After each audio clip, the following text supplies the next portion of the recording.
What's the deal, my familia? It is the one, the only, the Don, Tony Teflon, and I am here to preview, talk about what's going to happen, what I think is going to happen, what you want to happen, because I have no idea.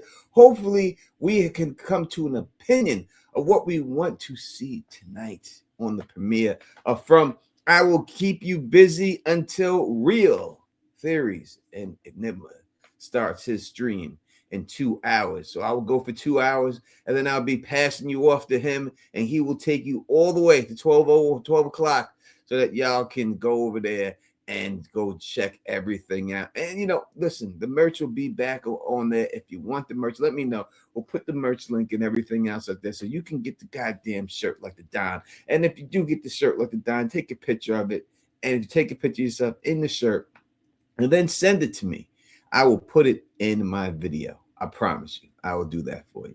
That is just me showing you thanks for going out there and rocking the Familiar. And it's not just the Familiar shirt. We got a bunch of other shirts there. So it's all up to you, whichever one you got. But I am very excited about this. It has been a long time coming for this show. And the whole thing like that. What Nav said, no need to apologize.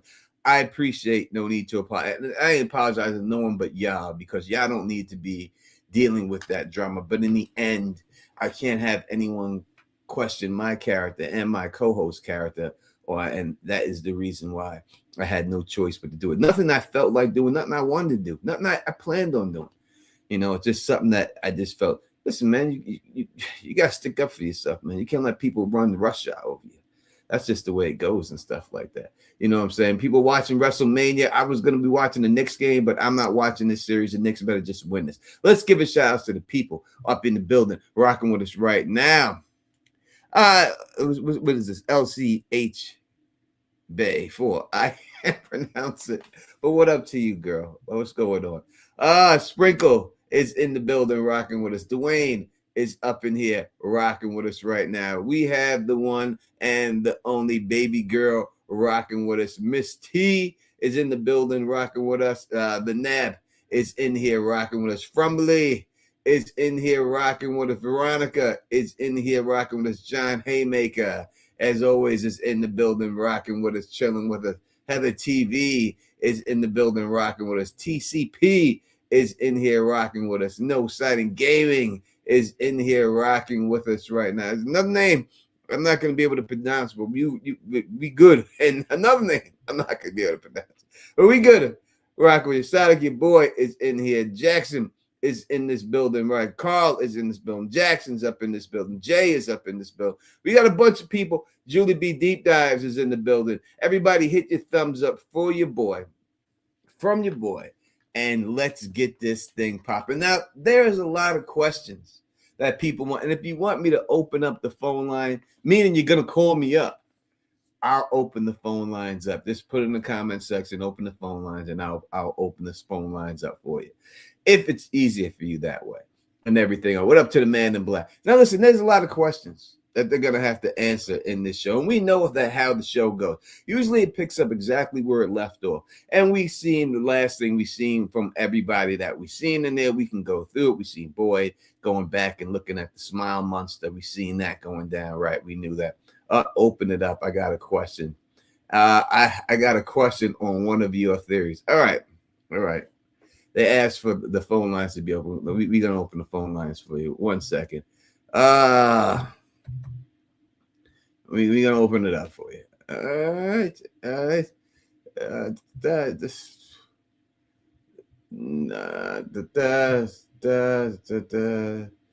You always got to make a brother sign into the same number I've always had. All right. That is that. 1 second. I have so many things open here. Let's get rid of them, some of these things, so that we don't have to worry about these things being open. All right. Where did I? There I am. All right. I'm sorry. I can't wait for tonight too. All right. This takes a second. I have to put all this stuff up. Yeah, I don't need this to see me when I do this stuff. 1 second. When I get this thing going, it's going to turn to 1,000 boxes and stuff, and no one wants to see that 1,000 boxes, right?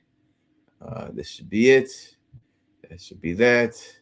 Then I have to come back here to this. Then I have to go over to this view, and then that should be that. And all right, phone lines are open, and I will put the number. We're using my number, so it's this one right there on the bottom of the screen. Phone lines open. I want to hear from you. What do you want to hear? But again, while we wait for our calls and stuff and everything else and all that good stuff. Listen, it's been a ride, and I just want listen. We have to. When I did the Game of Thrones stuff and everything, and it lasted for such a long time, but when it eventually was coming to an end, it was a very sad time in my life. Very sad time, not just my life. Still, I have gotten the last one's paid. No, I'm sorry, Sonic. I'll pay you next time. I haven't. It was. Oh, I get it. Hold on. Let's take the call. This is 352. Call from J Paperstacks. To accept, press 1. What's going on? You're right. Tony Teflon. Tony, welcome back, man. It's good to see the season's back on. I'm happy you're still on, and I'm happy you're doing your videos on this, man. Thank you. I appreciate it, brother. I really do. I was watching one of your videos, and you brought up a great theory regarding Julie. Okay. However, how do you reconcile the fact that her brother told her that she can't change stories, or she can't change anything, but throughout the time she's traveling, she's like doing these little things to change the story, or is she like doing it to propel it forward? All right. So when I look at that whole situation, you gotta understand that the dudes that worked on this show actually worked on the Game of Thrones show with Hodor, and in that show with Hodor, I don't know if you remember seeing that one, but Bran was told that he couldn't do anything. Right? That Blood Raven told him the ink is dry, the page is already written, you can't do nothing to change the past. But Bran was able to go back, but toward Hodor from the past to affect the future. So even though we've seen people that are told that, we've seen that be a different situation. Now, when I deal with Julie and I look at the Julie situation, I don't think she can change anything that is permanent in her timeline.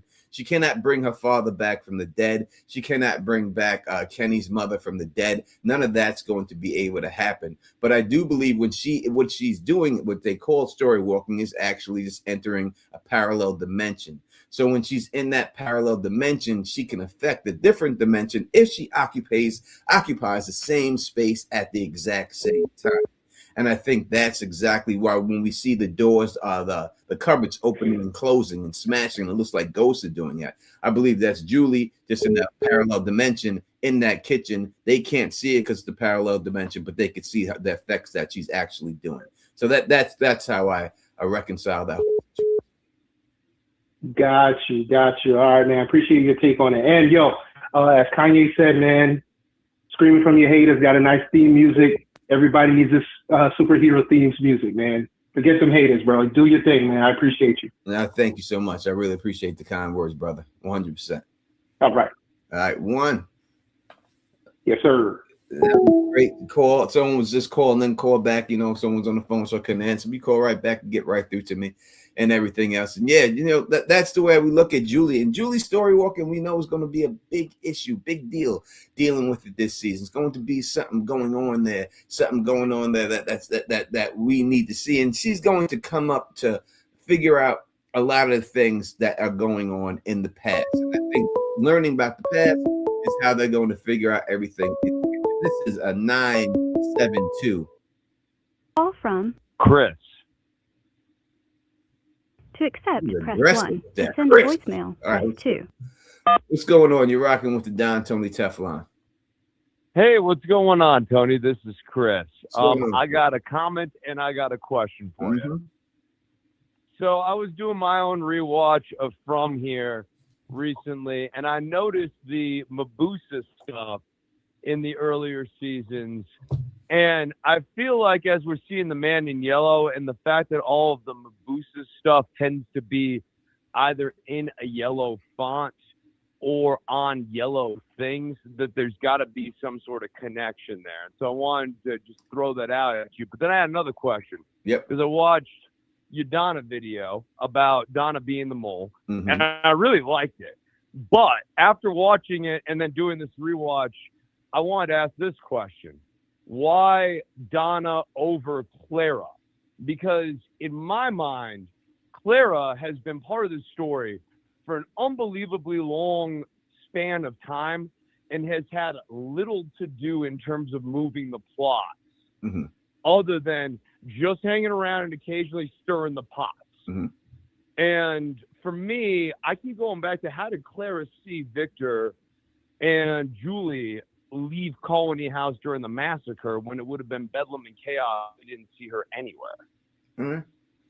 All right, so I would say this, and this would be my main reason. I can't combat Clara that she's the mole. Anyone can be the mole, right? So I can't combat it, but I will give this reason. She's not billed as a main cast member. She's billed as an extra.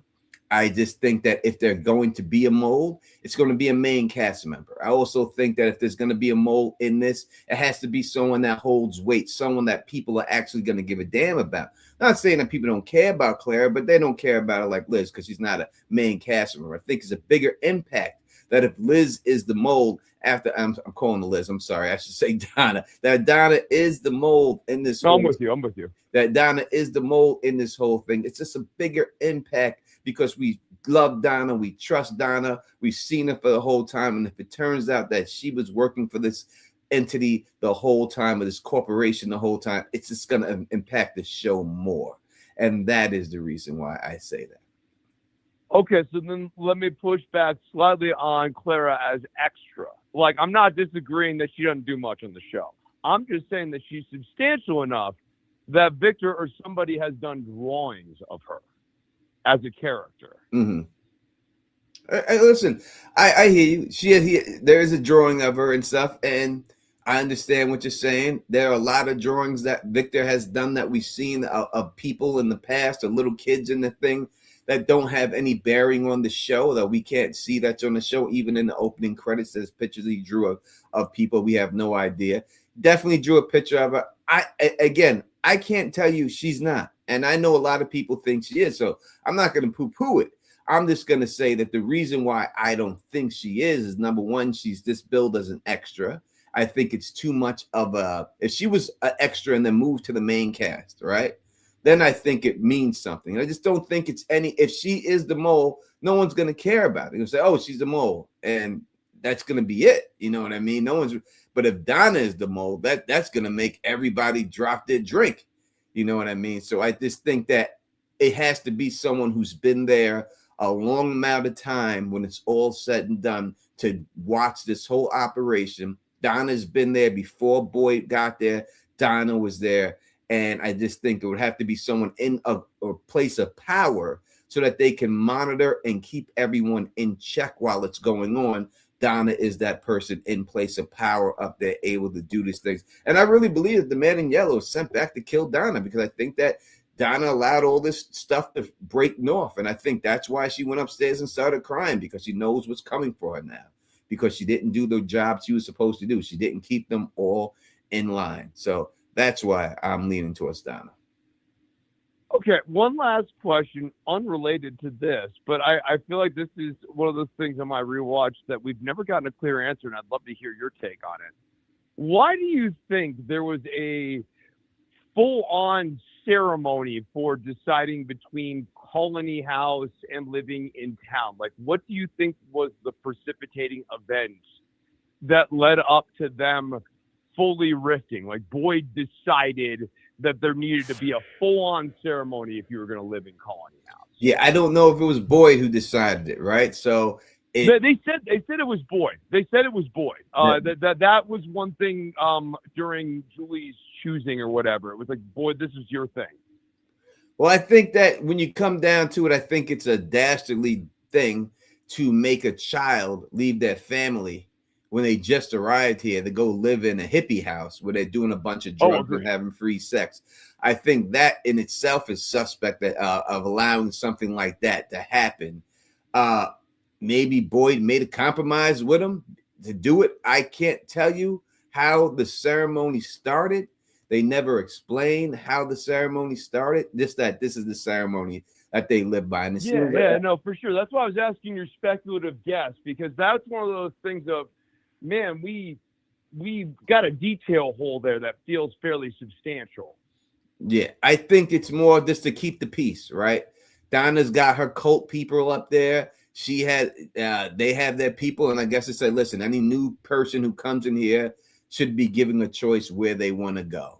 And Boyd was like, all right, if that's what it's going to be, then that's what we're going to do to keep the peace. And I would just think that's what it is. And Ellis went up there and everything else, and she didn't want Boyd up there, upsetting Ellis and all that. And it just seems like that's what it was about. Word, man. Well, I appreciate your time, Tony. You have a great rest of your evening. I'm looking forward to this opening here. I appreciate the call, man. Call back anytime. All right, take care, man.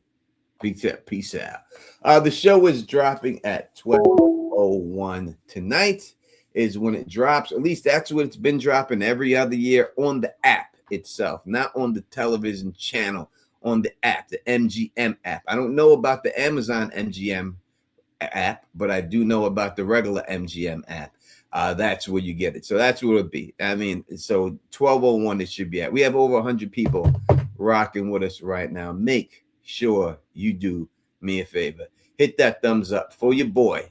You know what I mean? And give us a call then and tell us what you think is going on and what you want to see. We got WBO Baby in the building. We got Dai Kaiju in the building rocking with us right now. We got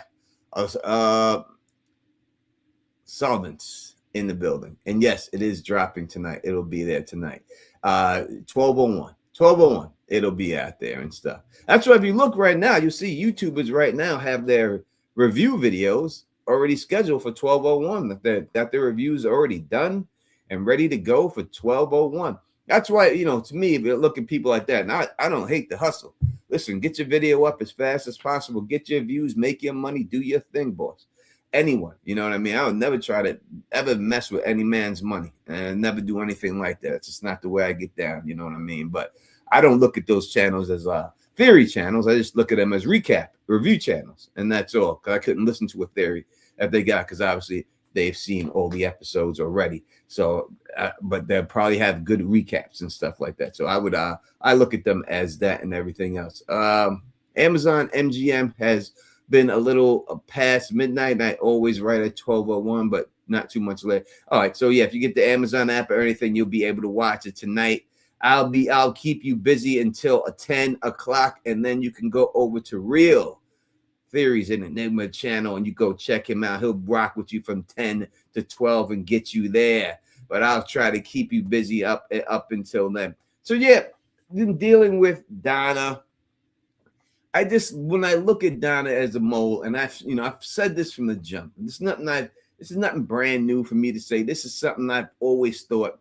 I've had the actress on the channel, and I've told the actress this is what I thought about her character, and this is where I thought they were going with her. And I still do. There's nothing that has swayed me away from it. I look at any type of character development or character arc for Donna. I see no storyline for her at all in 4 seasons. I can give you a storyline for every other character that has come in for all 4 seasons, but Donna, for some reason, who's a main character, has not gotten a storyline. And I just don't know why she wouldn't have a storyline unless she has a major storyline. And the major storyline is that she's the mole in this whole motherfucker, and that's what it's going to be when it's all said and done. And I do believe that when Randall had her out there, we didn't get a chance to test it. We did not get a chance to test the waters to see if if his theory was correct or not. Right. And I would have wanted to see that situation if it was correct or anything else like that. He was saying Dale took her screen time. Oh, Dale had a little bit of screen time. He was on the screen with his wife a little bit there. You know what I mean? And Dale's in the background watching with us right now. Dale's he's with her right now, chilling with us. You know what I mean? Dale, you got anything to say? Anything to say, Dale? You have anything to say, buddy? Oh, no, not right now. Dale doesn't have anything to say right now, but he wants to wish you all a happy From night. But something's got his tongue right now. Something's got his tongue right now. But he's up there. He's rocking with us and everything else. If you do got something to say there, just let me know. Anytime. I got you. All right. Just cut me off anytime you want. All right. The floor is yours whenever you want. All that good stuff. All right. Yeah. You know what I mean? So when it all comes down to it and everything else and everything, I think that's what's going to go with Donna. Now, when we deal, Sean, it says, why couldn't Donna have a helper like Clara? There's a lot of people to keep. I'm not saying that she doesn't. I'm not saying she doesn't. Maybe she does have Clara as a helper. Maybe that's the case. Maybe it's not just Donna. I could see it, but I think the main person would have to be Donna. I don't see it being anybody else but her. The question says, Donna said she doesn't want people looking for answers because it gives them hope.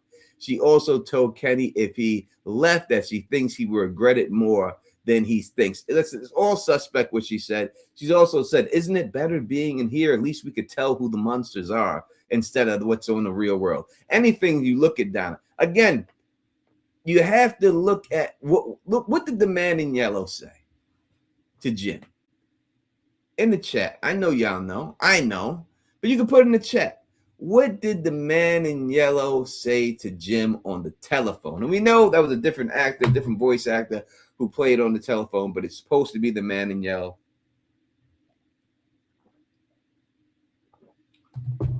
What did that man say? What did he say to him? Huh? Well, if y'all don't want to put it in the chat, then I'll say that line. He said straight up that your wife shouldn't be digging that hole, Jim. All right?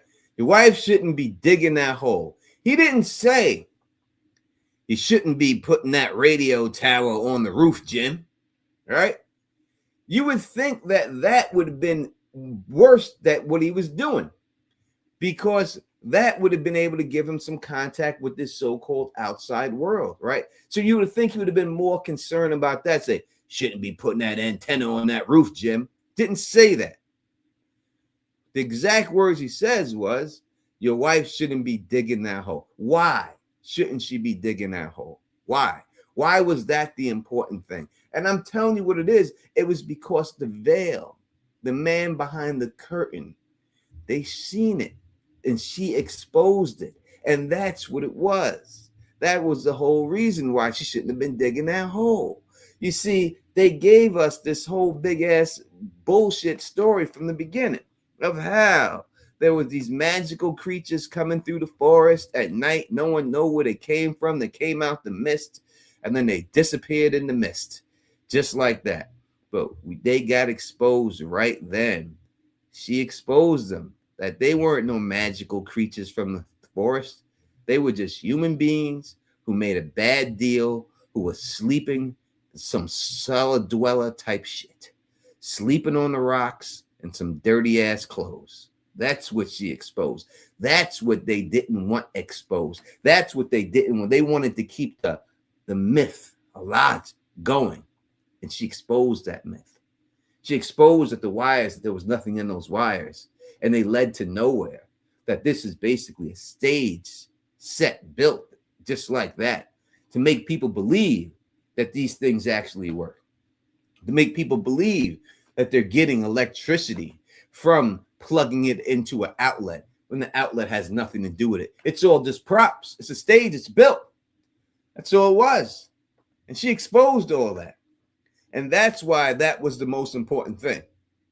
That's what was the most important thing. The most important thing was her pulling the curtain on this place. And that's what she did. And that was the problem. That's why they were mad about that and not mad about that tower. And again, how do you have all this people want to see? It's easy to say magic, right? It's the easiest thing to say. Oh, how can they have all this electricity going around? Magic. Well, magic solves everything, right? You're going to say magic and there you go, right? That's what you say. How do they have all this electricity flowing around town? Magic. Okay. Makes sense, right? It's not magic. And that's the whole thing. That's what they want you to believe. It's not no damn magic here. What makes this happen and what it does is if you have two dimensions, universes crisscrossing over each other, in that spot where they crisscross over each other, it makes an electromagnetic charge. It produces its own electricity in that bubble. And that would explain exactly why they have all the energy that they have in this place. You don't need that to be magic. And that's a better explanation than just magic. Right? And that's what it is. I mean, we've seen Jade bring up Einstein, Rosen. He brought these names up, but he didn't put the whole thing together, the Einstein-Rosen bridge together. He didn't think about that. And we look at the Einstein-Rosen bridge and we look at how you would get there. It would be technology that would allow you to do this right there, a quantum technology that would give you the ability to open up some type of wormhole situation, which would create a teleportation device because, you know, a wormhole, if you have a piece of paper like this and you have the hole here and you squeeze the paper like this, that is the gap that the wormhole spills. If you look at space-time as that and makes it easier to cross over. And Jade's technology is in the future is what allows them to have this technology to actually do all this stuff. You know what I mean? That is what it is. You know what I mean? And that's what I believe it's going to be. And I think we're going to see it this season. Now, listen, people are saying, why isn't Victor the mole? If Victor is the mole, then he has played everybody, including me. You know, he has played all this stuff out there, and he has played dumb and vulnerable and victim. Bravo. He should be given an Oscar if this is the case that Victor is the mole. I just think that Victor was there too young when he first got there. He was just too young to be this mole. Have to be someone who would be out there, somebody who would be out there that would bring in there. They brought in because something happened to the other person and needs someone to monitor it. So they brought in Donna. When I look at Donna's story, oh, my sister was there. And my sister, and they tore her skin off her flesh, and they did all this. I've never seen the monsters do that to anybody. I mean, I seen them tear a little bit of Tien Shan. They did a little tear on her arm and stuff. You know what I mean? But she's like, they basically like skinned her alive, like they do deers. You know, I don't know if you've ever seen an animal get skinned alive. I've seen multiple of them get skinned alive, especially like sheep. They blow those sheep up. They put the air hose, they little cut in them. And they put the air hose in it, and the sheep blows up like a balloon, and they just grab it, whoosh, and pull it right off, and it comes right off, the whole skin and the whole hide of it, just like that. A little air in it, and it's right off. You know what I mean? I just don't buy the backstory of Donna. It just doesn't work out for me. You know what I mean? It just doesn't work. You know what I mean? And then what happened was when they were about to expose Donna, right? And Randall was going to expose Donna. What happened to Randall? Randall got buck broke, right? They buck broke his ass. They intentionally after that targeted Randall. Why did they target Randall? Out of all people to target, right? He was fine up until he went after Donna. And as soon as he went after Donna, all of a sudden he gets targeted. All of a sudden he was targeted. All of a sudden he gets all this stuff happens to him. All of a sudden, no, we're going to keep Randall. You can go. We're going to keep Randall. We're going to torture Randall a little bit. Why did they do it to Randall? Why did they pick Randall specifically? Because Randall got close to Donna and they had to protect her. And they had to make him stop looking into her. Now Randall ain't trying to talk about Donna no more all of a sudden. You see that? That's called buck breaking. That's what that's called. He got buck broke. They took it right to him, made him stop real quick. All those questions he asked about Donna, he ain't asking them shits no more. He keeping his mouth shut 100%. He just, we got to find a way out. I got to stop this ringing in my head. But all that stuff happened after he tried to expose Donna. Didn't happen to him before that. Before that, he would sit inside of his little bus. They would come out. He noticed the patterns that they walked the exact same patterns. And I think no one talks about that, right? They don't talk about what Randall says in the bus. He says they walk the exact same patterns every night. Exact same route. Which means you could time their route. And there, Randall would have been able to time the route. He knows that this person is going to be in this spot at this particular time because they do the same exact work. Now, this reminds me of like NPCs in a game, right? If you have NPCs in a game, you can go, if you're playing your video game, you could time the route that they walk, because you know they're going to walk this way. They're going to keep that back to you turn for this long, then they're going to turn back around. They're going to walk back this way. That's the way it seems like these things operated. And when they did not do that, he said, this is strange. They never do that. They always do the same thing over and over again. And it's weird that they're not doing the same thing over and over again. It was so weird that he had to bring it up because he knew exactly how it was done. Now, if you wanted to capture a monster, this would be an easy way to capture that monster, right? Because you would know their pattern, you'd be able to set something down there, some type of trap for them, and you'd be able to trap them that way. And maybe that's how one of these monsters get caught if they do capture one, which I think they should have done a long time ago. Maybe that's exactly the way they're going to capture. But it just shows that someone is treating these creatures like NPCs in a video game, and they're walking the same pattern over and over and over every night. And he says, oh, this one comes from over here, and then this lady's the one who stands over here. This one comes to the bus, and she speaks to me for a little bit here. Then she leaves and goes over there. It's all the same pattern. It's not random, right? It's a specific pattern. And you have to look at that. Why is it a specific pattern? Why do they do that? Why is it not random? They're just not like fucking tiptoeing through the fucking tulips. They ain't playing Tiny Tim.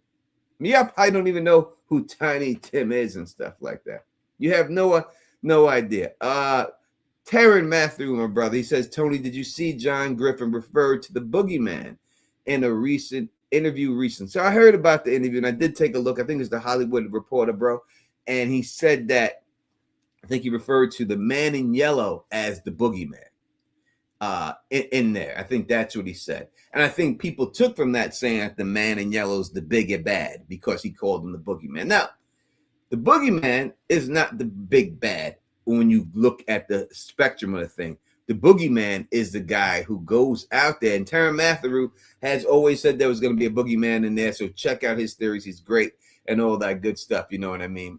And all that. But he has always said there was going to be a boogeyman. We did get the reference of a boogeyman.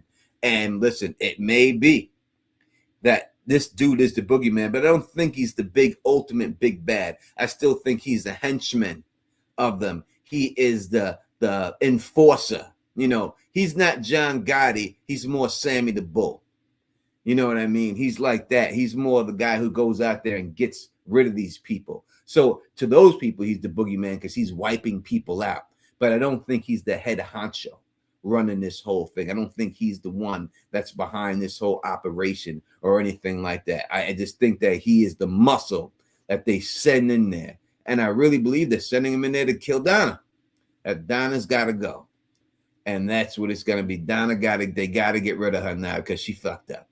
She allowed someone to escape to the real parallel dimension. Now, when they talk about Tabitha and her going to the so-called real world, I don't believe that's the real world. I think she went to the parallel dimension. I think that's where she got. And again, here's another situation there too. She looked on the computer. She was able to pull up everybody to prove to Henry that this was real. Everyone, but she could not pull up Donna. Why was that? We got another phone call. This is 815. Call from Fatima. To accept, press 1. What's going on? You're rocking with the Don, Tony Teflon. Hey, Tony, it's Fatima. What's going on, girl? So, I wanted to, because you were mentioning the part where Donna and Kenny was in the bar and they were saying that she was kind of like, why can't we just stay here? But then there was a part in season 3, right? Mm-hmm. After Tien Chin died and she went to ask Boy, like, oh my God, did she really die? And she told Boy, she was pissed at him because she said, you said you were going to get us all home, and I let myself believe that. Mm-hmm. And I'm like, what do you mean? Like, you wasn't even saying any of that before. You wanted to stay here, so why are you saying this to Boy? I felt like she was just really trying to guilt trip him or make him feel. I don't think that she thought that they would kill Tien Chan. Like, I feel like Donna has made some kind of deal with this place, and I think that, like you said, with the man in yellow, she done fucked up, and now because, and I don't think that she thought they would kill Tien Chan. Mm-hmm. I felt like once she saw that happened, it was like she totally just broke down. It was like one thing after the next. Because even when they was looking at the crops and the crops was all spoiled, Mm-hmm. she was just having a full on breakdown. Like, it's spoiled. Oh, the soil is spoiled, and she like getting crazy. So I do think she made some kind of deal with this place, and she kind of see like everything is falling apart. Yeah. And I think that's like, she's like, oh, what the hell is going on? I think that she's working with the people who started the place, and they were supposed to keep things a certain way as they have in order for her to conduct it, give the results to the experiments they're running. And now she sees that they're switching the game up on her, and she's concerned about it. And now all of a sudden she's at risk of dying. And I think that's what is going on there. Now all of a sudden she sees, before it was all stuff she could handle, but now she can't handle, like, oh shit, they turned on me. And she knows it's true. Because she even said the game is rigged. Like, you know, even it doesn't matter what hand you play, you're gonna lose. Like, she said that to Boy after he went crazy. Like, I know you ain't trying to blame this on me. So, but yeah, that's pretty much it. Yeah, I think Donna may try to come clean before she gets got and say that this is what's going on, you know, and then she'll die, or while she's on her deathbed or something, say a couple of words or something like that. Because I do think she's going to get taken out. I don't think she survives this season. I don't think so either. Actually, I think it's time for her to go.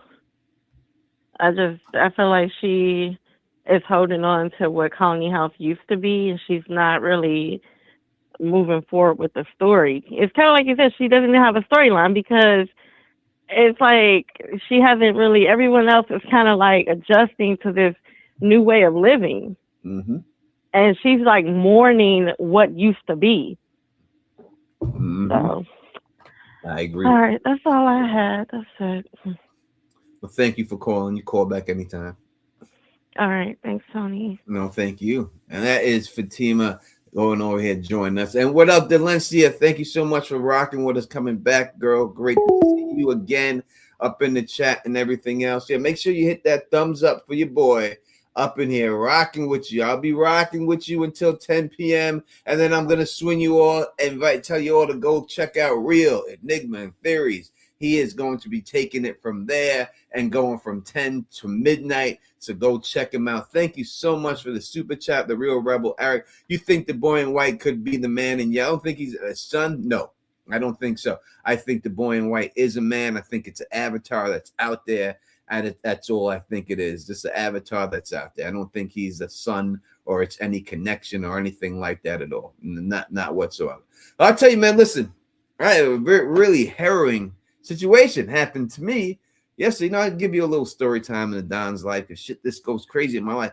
Yesterday, so I'm up in the crib, and all of a sudden, and I live above a restaurant, so all my detectors in my house, they are all like, if there's a fire alarm that goes off, I have a huge fire alarm detector that goes off that just blares and lights flash and sirens, and automatically the fire department goes off. Well, the fire alarm went off in this place. You know what I mean? Thank you for becoming a member. I truly appreciate it.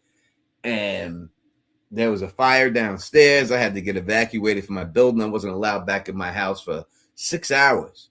And it was right underneath the floor that I'm sitting on right now. And this room still smells like soot right now. I had the window open all day. I had to wash the walls down and everything else and all that.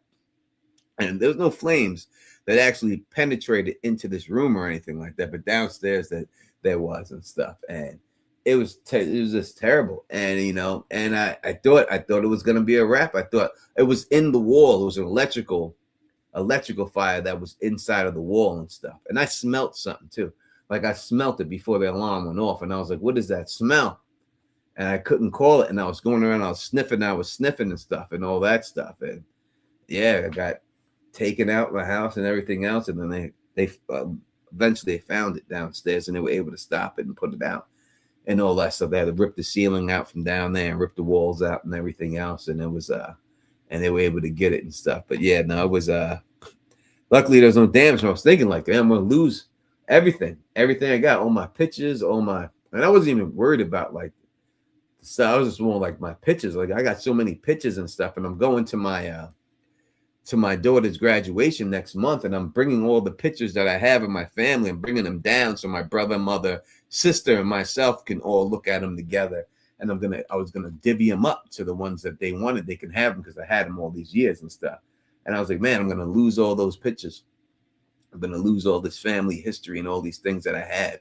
And that's all I was thinking about. And I keep all those pictures in this room too, and everything. That's all I was thinking about. But blessings be, it didn't penetrate. The fire department did their job, and they were able to put the fire down. And I'm back in my house. But yeah, it was a moment. It was a moment, you know what I mean? It was a moment and all that. But yeah, that's what was going on with me yesterday and stuff like that and all that. You need to get those pictures digitized. Yeah, I mean, I got so many old stuff, you know what I mean? Pictures and stuff. My brother, when he was born, and me, and all that stuff. So yeah, probably and all that stuff. But yeah, we made it through. We made it through, and now we here. And I was just like, man, timing is terrible.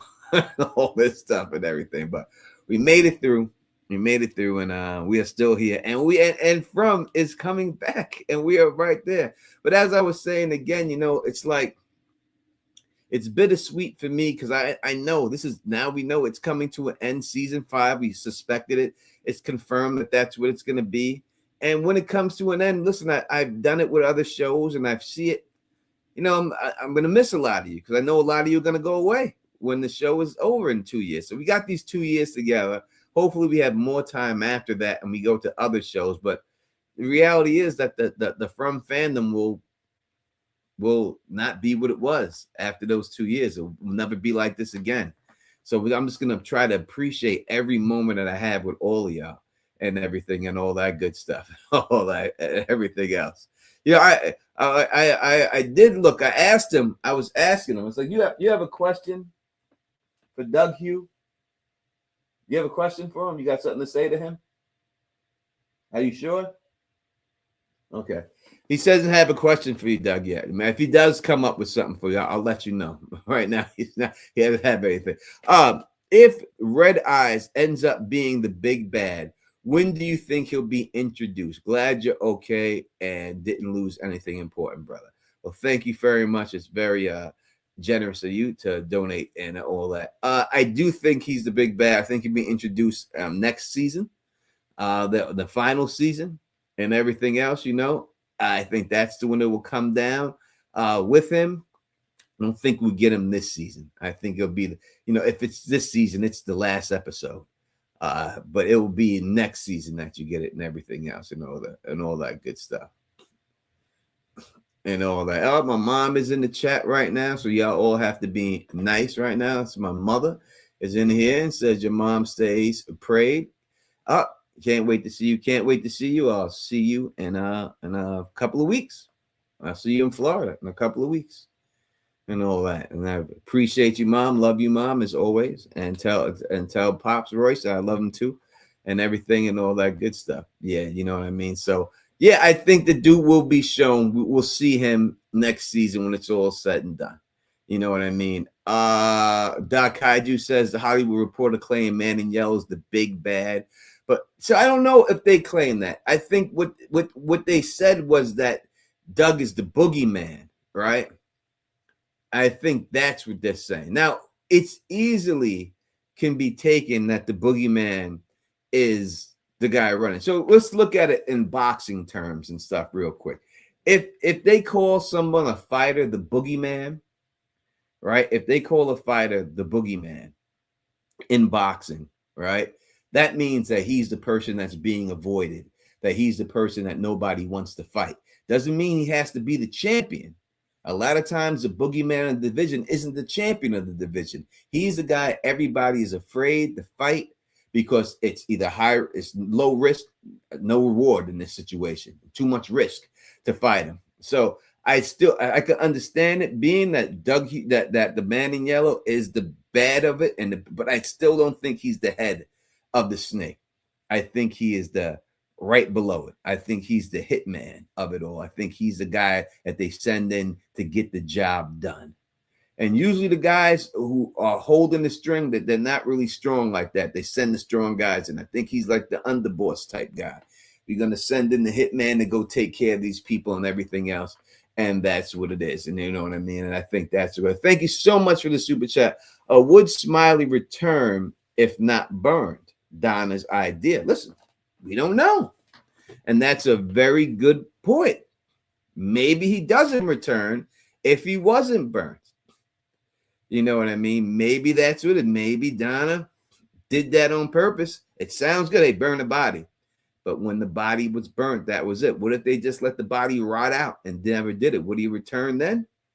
You know, that's a great point. I've never thought of it like that, Veronica. And that is a great point. And it could be something else that's going on and everything else. You know what I mean?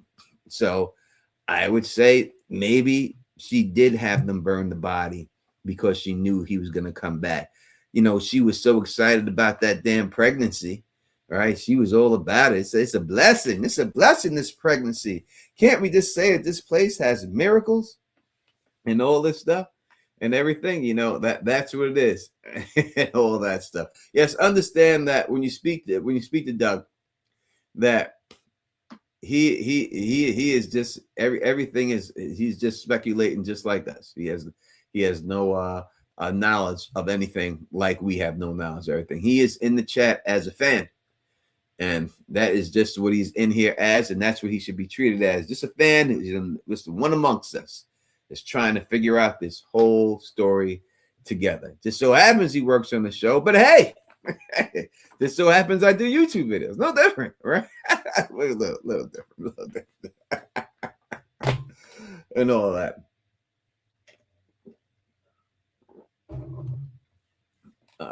You know what I mean? So yeah, that is the way I see it when it comes down to that. But I'm interested in seeing how long we see the man in yellow in the man in yellow form. And will he go back to that form when it's all said and done? Does he switch to someone in that form for a long time?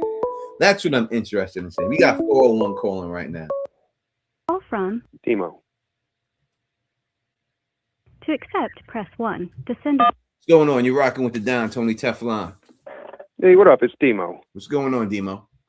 Chilling. I just wanted to call in because you started talking about something that honestly recently kind of bothering me about the community. And it's this whole, you would just talk about, oh, the man in yellow, is he the big bad? Is he not the big bad? Yep.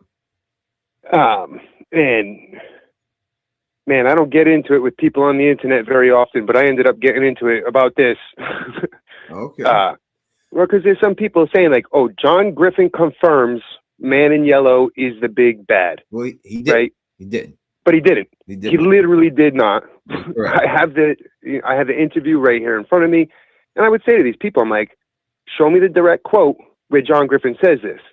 Mm-hmm. And they go, oh, well, he said he's a boogeyman. He said he's this. He said he's that. And it's like, yeah. But like, this is like basic. It's got nothing to do with a TV show. This is basic media literacy stuff, right? And journalistic integrity, right? And how to do proper research. It may be the fact that the man in yellow is a big bad. That may be the fact. Could be. But to say that John Griffin or anyone else confirmed it is disingenuous and it's misleading. I agree. When I read it for the first time, I didn't take it as he said it was the big bag. I took it, he said he's the boogeyman, which means he's the scary guy who's coming to get everybody. That doesn't mean the boss behind everything. It just and it's okay if somebody wants to like read this and say, hey, you know what, the way I interpret this is XYZ. That's fine if you want to claim it's your interpretation. But to claim a person said a thing that they did not say is bad journalism, and channels that do that kind of stuff make themselves look bad. And in my opinion, they lose a lot of integrity.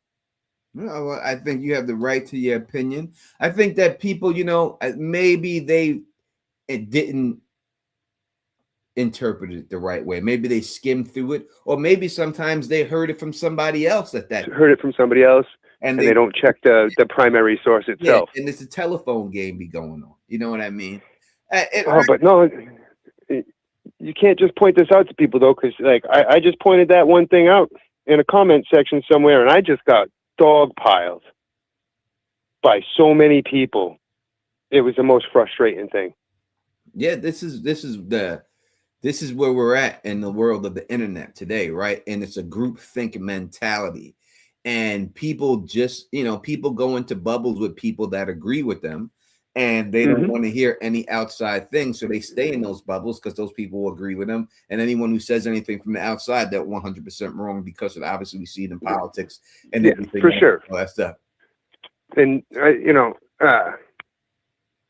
I was just gonna say something, I don't remember.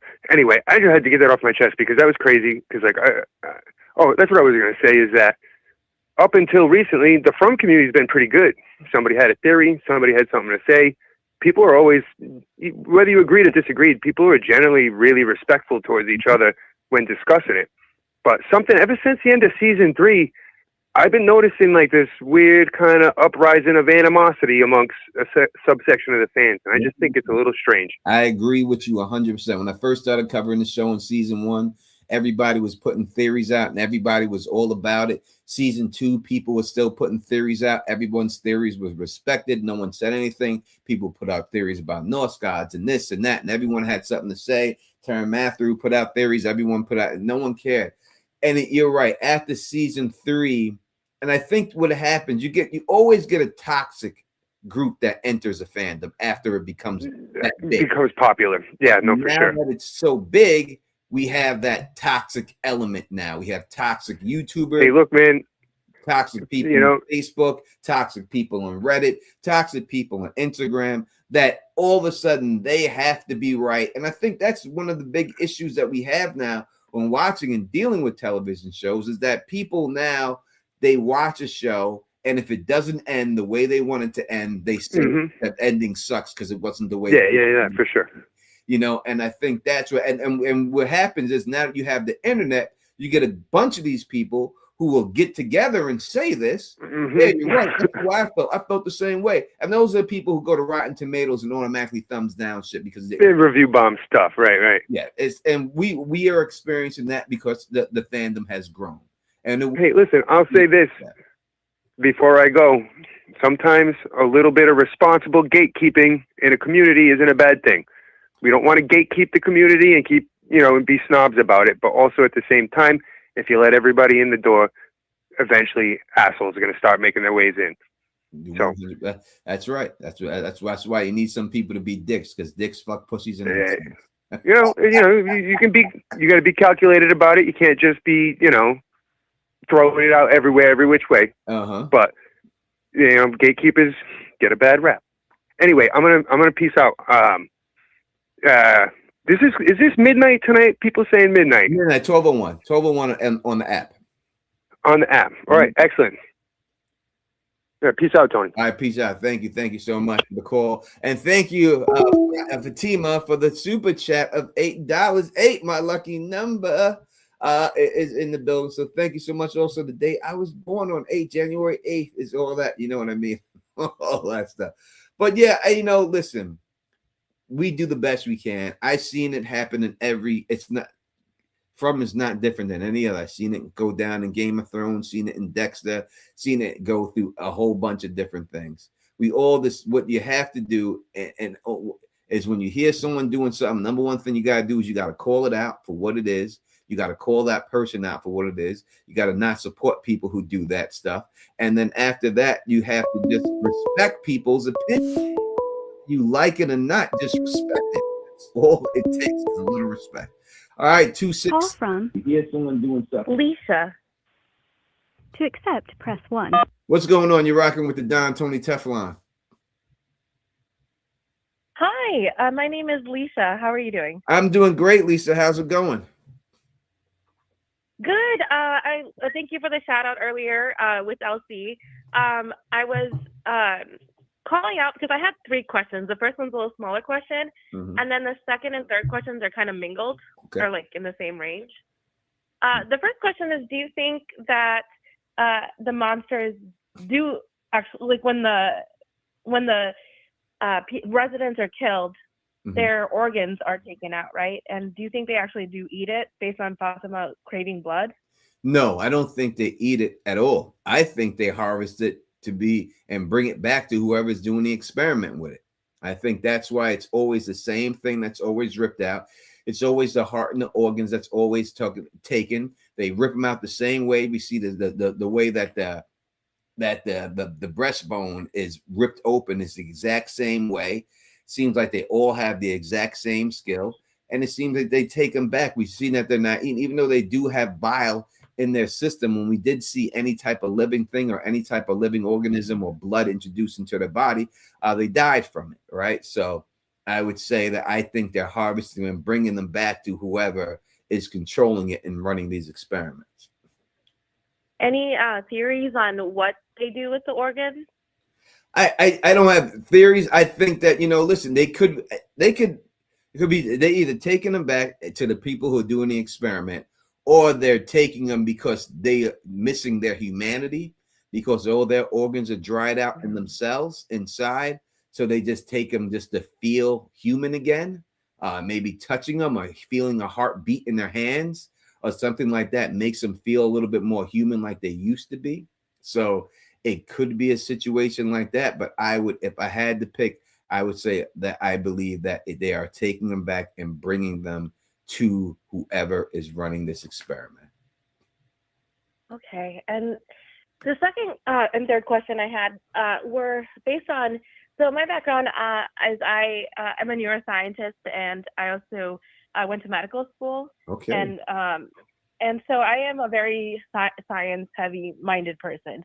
And just looking up with Jade and the quantum mechanics professors he was bringing up, and trying to look at the theories, because I was a big fan of Loft, because they kind of had anything they brought up, it was fun to research what that like theory was, or what that what that book was, or why it was like being brought up into the thing. And so kind of going there, and with the Man in Yellow, for example, like I'm having I guess trouble with grasping how there are these different levels of forces, and how that goes with what we kind of know with scientific, with energy sources, and then going into what the balancing force would be, the boy in white. But what we have so much more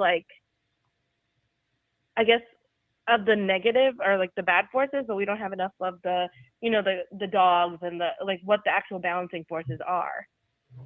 Yeah, it all would depend on what you look. If you look at the boy in white as a good force or a person there to help, I don't look at him like that. I just think it's too cliche to say that you have a little boy dressed in white Wimbledon clothes and he's trying to help everybody. I think the first time he was introduced, when Ethan seen him in the window, he wasn't introduced as a good figure. He was made to look creepy. Then we see the kid walking through the dead bodies and skipping with the dogs like he seemed pretty happy about it. And then he jumped on the merry-go-round and told Victor to come with him, and then he disappeared.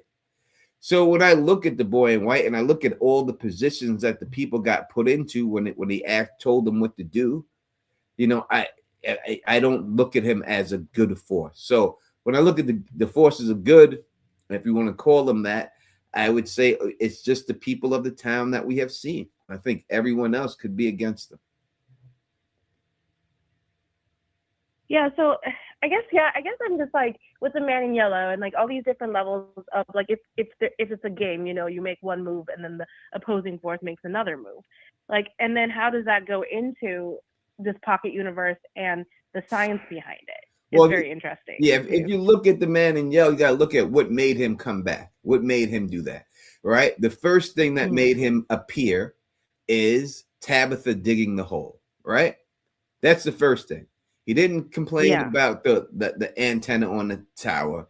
He complained about the hole, right? That's what he was upset about.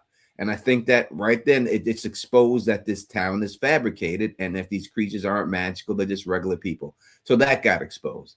The next thing that got exposed when this whole situation, when he came back, was they figured out that they were reincarnated, that they came back to life, and how this whole thing is run over and over again.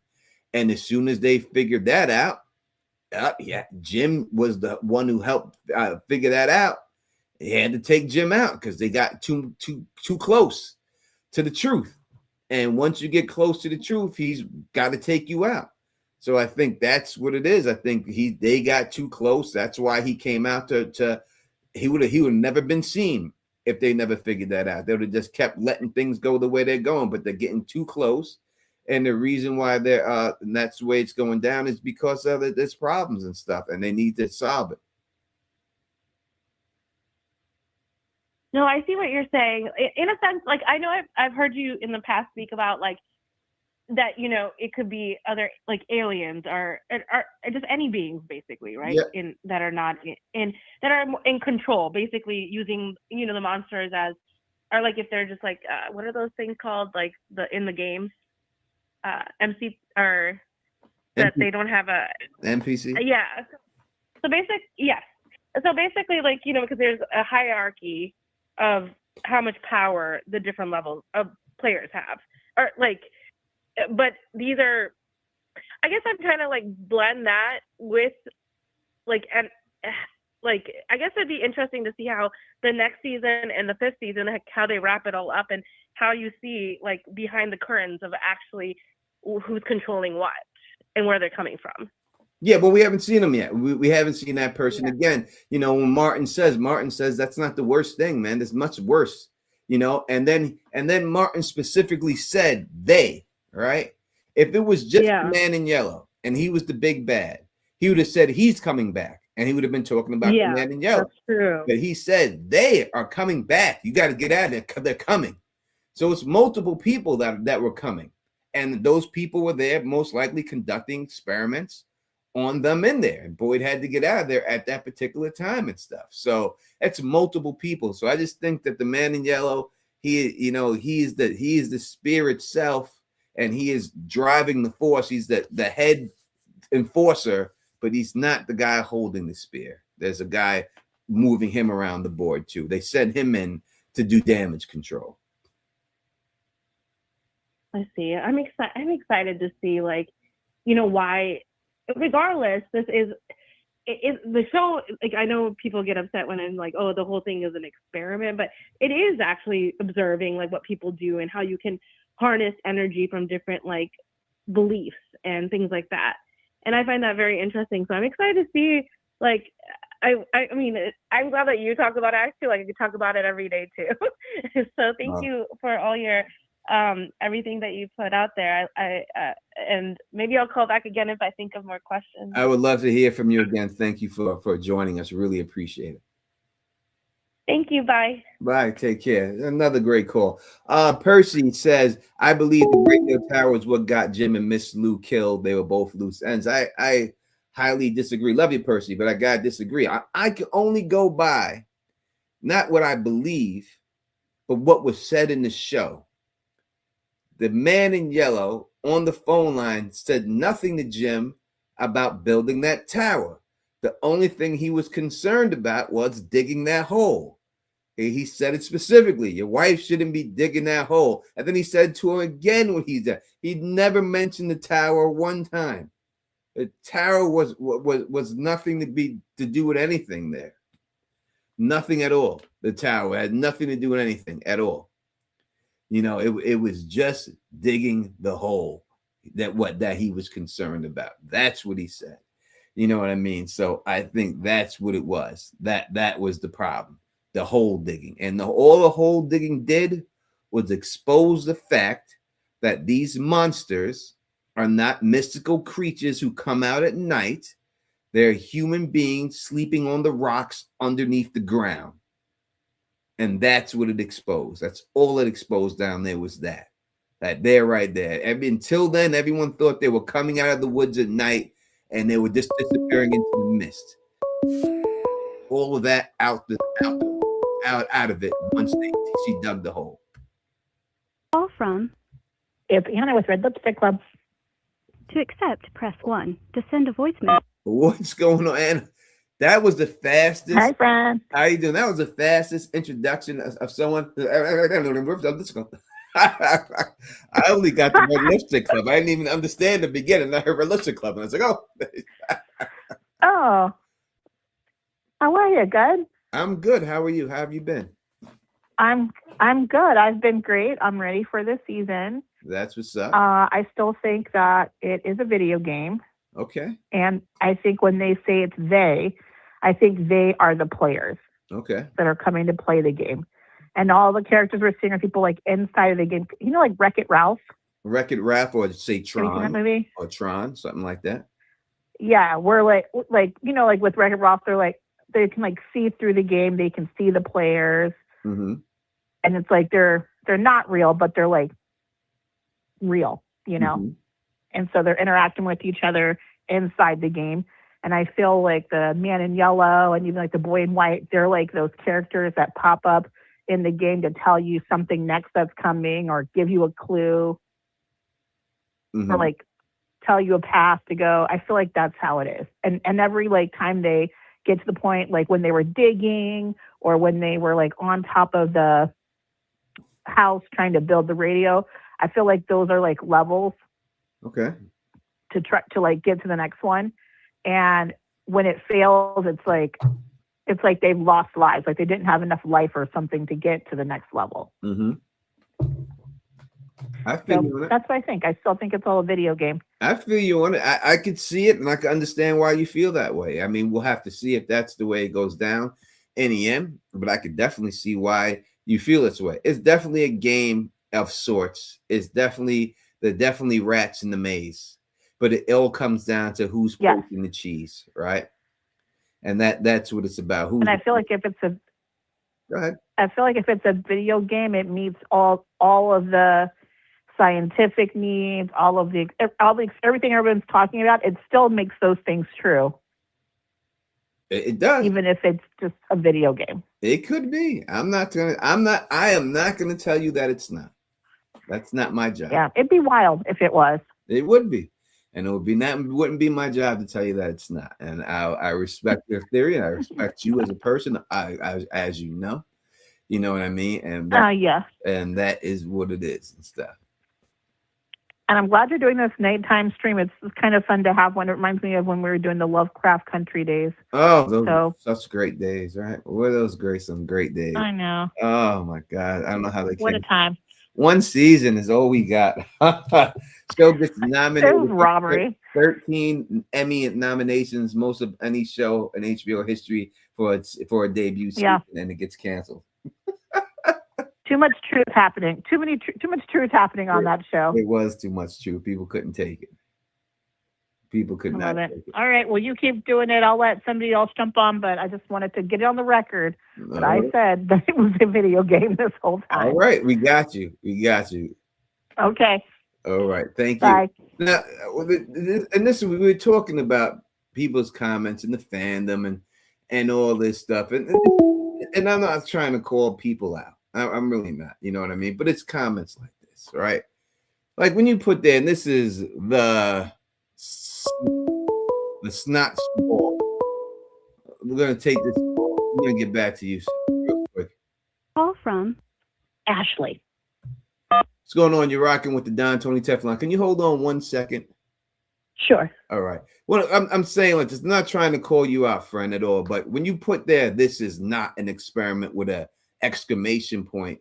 The they Martin was most likely referring to is probably a covenant, maybe the original, and maybe that's what it is. Maybe, but you have no right to say this is not an experiment with it. Like you don't know unless you write for the show, and you need to respect other people's opinion. If this lady wants to think it's a video game, allow her to think it.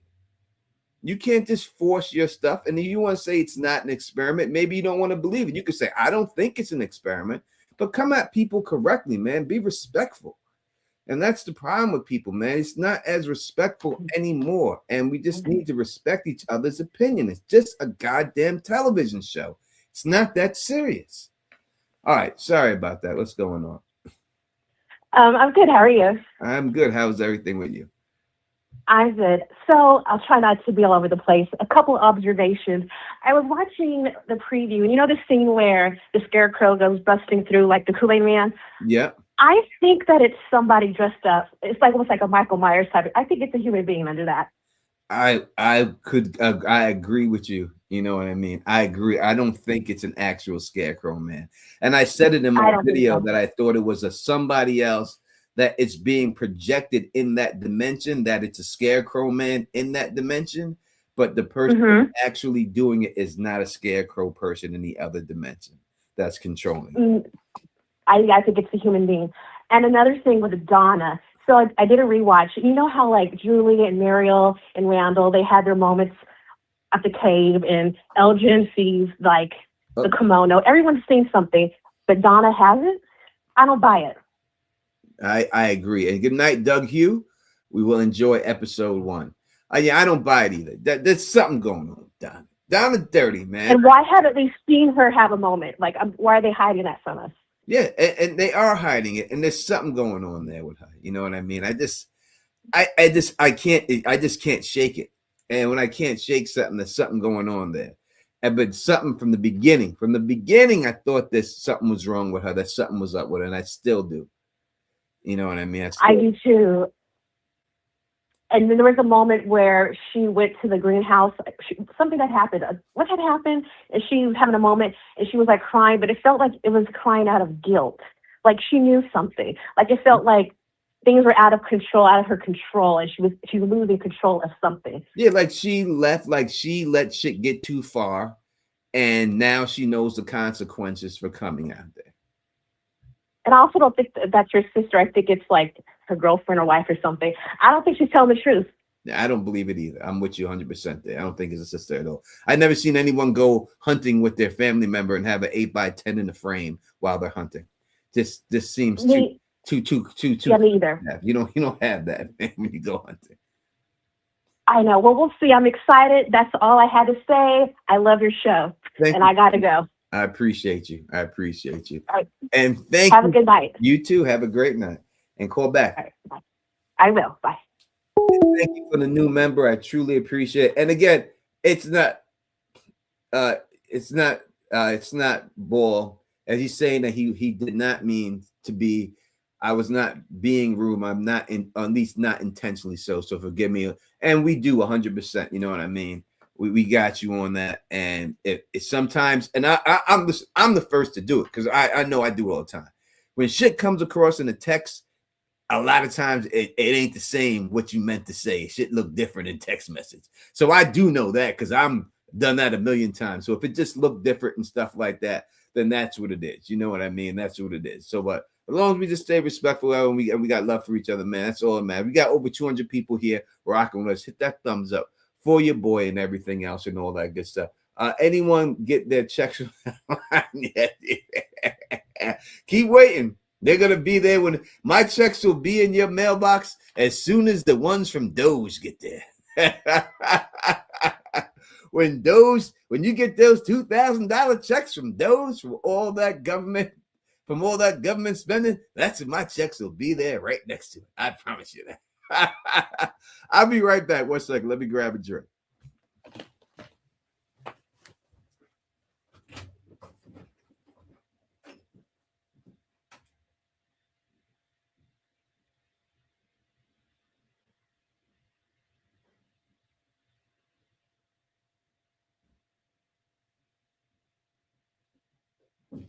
All righty, I'm back. It still stinks in this room so bad. It smells so bad in here. What is going on? I'm back. We are getting closer. The clock is ticking. Again, I'll be on live with Fill the Issues Guy, Escaping From podcast. Starting tomorrow, we'll be on tomorrow. And we will be on right before the episode. We'll be on right after the episode for the after show. And then after that situation, we'll be on Tuesday for the theory stream. So we'll have those 3 streams for you from the Escaping From podcast. You can also go on Spotify, and you can go on Amazon or wherever they have podcasts and listen to that too there. Make sure you do that. Phil is resting up. It's going to be a long night for everybody. Always a good time here. Love the channel. Thank you so much, Jay, man. I really, really appreciate it, man. I really appreciate it, man. You know what I mean? It's all there. Make sure you hit that thumbs up. Make sure you subscribe to the channel. Make sure you got notifications hit on that whole situation so that everything we go live, it's right there.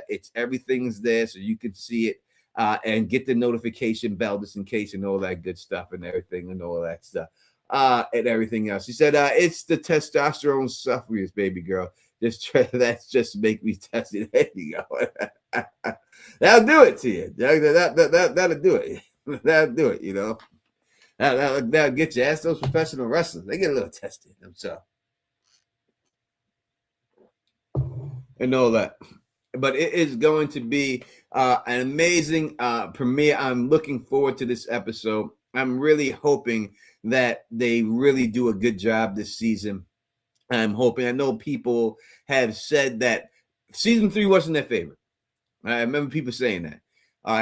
Listen, when you have a season 1 like they did, it's hard to maintain that momentum. And I think that television shows are like roller coaster rides, right? You have to go up the hill before you can hit the big plunge going down and get on. In this case, the plunge going down is the good part. And I think they hit it running. And I think season 2 and 3 is them climbing back up the hill. So I expect that this is going to be the drop that we get this season because now we are reached the top, and now we're going to get the drop. I think that's what they were going. This is 914. Call from Nikki, go live. It's right there. To accept, press 1. To send a voicemail, press. All right, what's going on? You're rocking with the Don Tony Teflon. Hey, this is Nikki. How are you? What's going on, Nikki? I'm good. How are you? All right. Yeah, I'm good. This is what I want to know because, like, I love you and I think you're always right, usually right. But how do they do it as an experiment where they're not just copying Cabin in the Woods? Can you explain that part of your theory for me? I need to understand what you're saying. All right. You know the movie Cabin in the Woods? Have you ever seen the movie Cabin in the Woods? I've never seen Cabin in the Woods. Okay. So there is a movie that is basically that theory. Okay. So for them to be as smart as they are, it would be so disappointed if they just redid Cabin in the Woods. I think I've never seen it, so I can't give you a direct comparison to it, right? But right. I can say that people. All right, let me put it to you like this. This is what George. You know who George R. R. Martin is? I would think you know who. Yeah, of course. All right, he's a great writer, right? Everyone says George R. R. Martin is one of the greatest fantasy writers since Tolkien. That's what he said, right? So this is what George R. R. Martin. You can go find an interview, and this is what he said. This is his words, not mine. He said, "If I take from one person, it's called plagiarism. But if I take from multiple people, it's called research.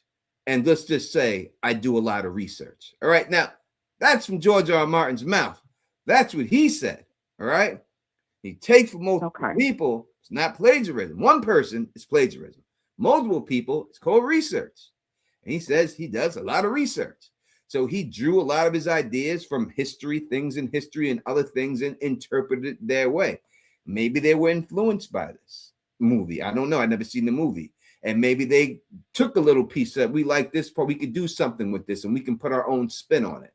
Or we could put our own spin on something like this. You see musicians do it all the time, right? When there's a hit song. Yeah, like a sample. Yeah. You have to watch the movie because I would love to hear your opinion on how they're going to do it differently. Because I don't disagree with you. They need to do it their own way if they're going to go that way.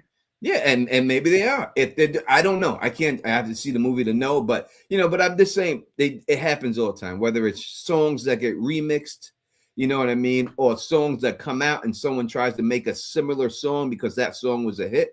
You know what I mean? And it's a classic movie. That's what it is. Oh my God, look at Doug here. I'm about to fall out of my chair. He says, Tony, don't fall out of your chair when I say it's, but I agree with you. I think From has been informed by all kinds of sources. And I'm about to fall out of my chair. So he actually agreed with something I said. But yeah, I think that's what happens. And I think that's what everyone gets inspired by someone. It doesn't matter who, you know, if you listen to all rock and roll experts and anyone, and one of the questions they always ask is like, who inspired you? Michael Jackson was inspired by James Brown. He's like, if there was never a James Brown, there wouldn't have been a Michael Jackson. If there wasn't no Michael Jackson, there wouldn't have been an Usher, there wouldn't have been a Chris Brown. You know, everyone gets inspired by somebody. The Beatles were inspired by Little Richard.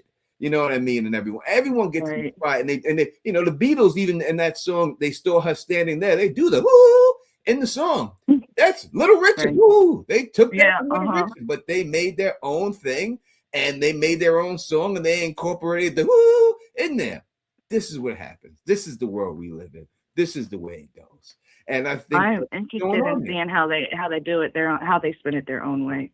Because it would be really amazing. It would be amazing to see because the whole thing. I don't want to give. If you do go and watch a movie, I don't want to give it away. But it's like, you know, they're kind of the same deal that you're saying, where like there's a corporation running these experiments. So I would love. If that's the way it is, it's going to be interesting to see how they do it in an original way. If that's where they got their inspiration. Could be. We shall see. All right. Well, it was nice talking to you, Tony. I watch you all the time. Oh, thank you so much. I really appreciate the support. It means the world. Yeah, I'm a New Yorker. I haven't lived in New York in about 10 years, so like just hearing your accent makes me feel so much better. Where in New York are you from?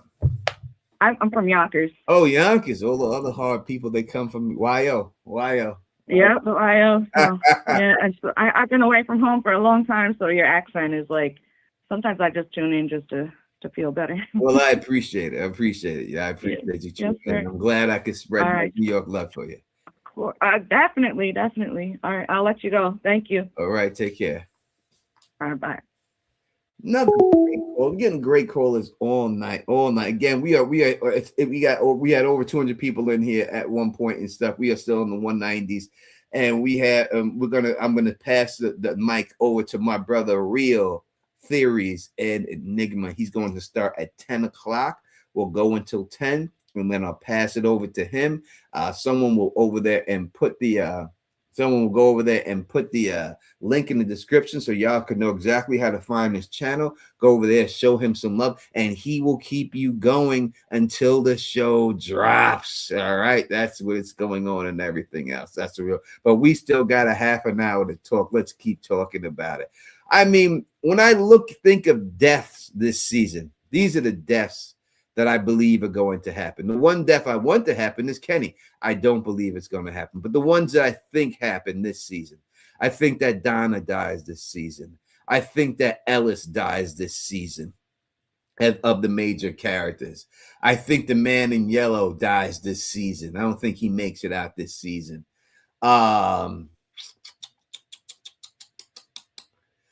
Of the main characters, I think those are the main characters that go out this season from it and everything else. We got the From auction going on. We're going to keep everybody going there all season long and all that. But that's what it's going to be. That's who we're thinking is. That's who I think is going to go out. I think the man in yellow is out of here. I think that Ellis is out of here. And I also think that Donna is out of here. I think that they all have to go. I just don't see the story. And when I look at Fatima, I'm saying Fatima, the real way you say it, but Fatima breaking those car windows and stuff, I think that's after Ellis is killed and she's upset and she's just taking out all her energy and frustration on those cars. And she's just doing the Carrie Underwood. I dug my keys into the side. Yeah, that's what's going on there. She's mad that he got killed, that he dies up there and he gets got. And that's why she's doing all that window breaking. That's my prediction for that. I think that Donna is let the cat out of the bag. She didn't do her job and she needs to be replaced. And it could be Sophia's the replacement for Donna. It may have made Sophia becoming there. We shall see. That could be the case. They're bringing Sophia The dad wasn't supposed to die because maybe the man in yellow planned on taking the form of the dad, but the dad died somehow in the car accident. So that's why they brought them in there. And now after bringing them in there, now he has to take Sophia, and she's the replacement for Donna. And that's what it is. Could be a situation like that and all that good stuff. Mom, have a good night. Get to bed. I will speak to you later. Thank you for stopping by. It could be a situation like that, and that's why she's up in there. We've seen the smile on her face. That was the craziest smile we've ever seen on a character in the show. You know what I mean? So I think it could be a situation like that because Donna let the cat out of the bag. She let someone escape to the parallel universe, and she let someone figure out what's going on in the caves beneath. So that was enough for them to get rid of Donna. And then Donna's out of here.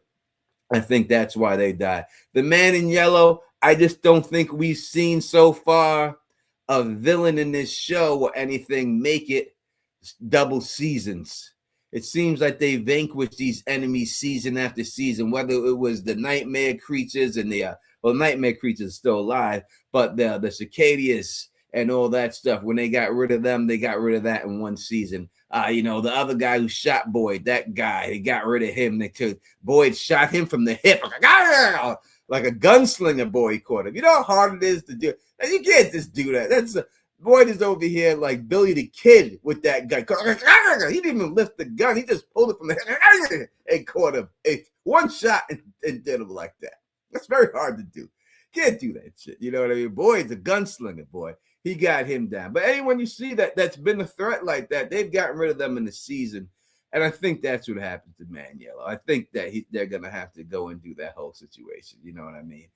He may not make it out of this season. Or maybe not just the Man in Yellow, maybe the form of the Man in Yellow, and he stays in someone else. It could be like, what was that movie with Denzel Washington? Was that a djinn that was jumping from body to body, and Denzel was chasing it, and it kept going to different bodies and escaping to different bodies through the touch.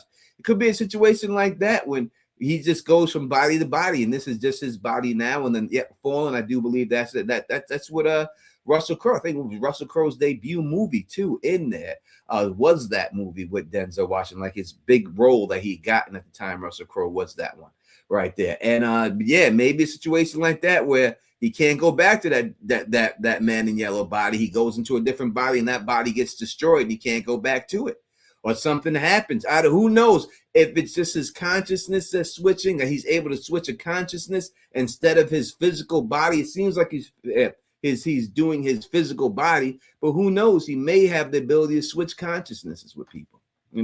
Because I don't think that when it comes down to it, when it's all said and done, that this reincarnation story is legit. I don't believe it to be reincarnation in the sense of but what is reincarnation anyway? So I guess if you want to look at it like that, I mean, honestly, I have a book that's coming out that I'm writing that I talk about all this stuff in there, what I'm talking about here and everything else. But I just think that it's more of a memory swap situation. You know what I mean? Because when I look at Miranda, and this all came back to her after she took a hit of LSD, and then all of a sudden, that's when the memories came back. These memories flooded her mind, only until she got that LSD in her system. Before she got that LSD, she didn't have none of these thoughts at all, nothing, ever. But when she took that LSD, all of a sudden, she got these thoughts and she got all these memories. And I think the LSD just opened up her mind to a parallel universe where she's seen all this shit.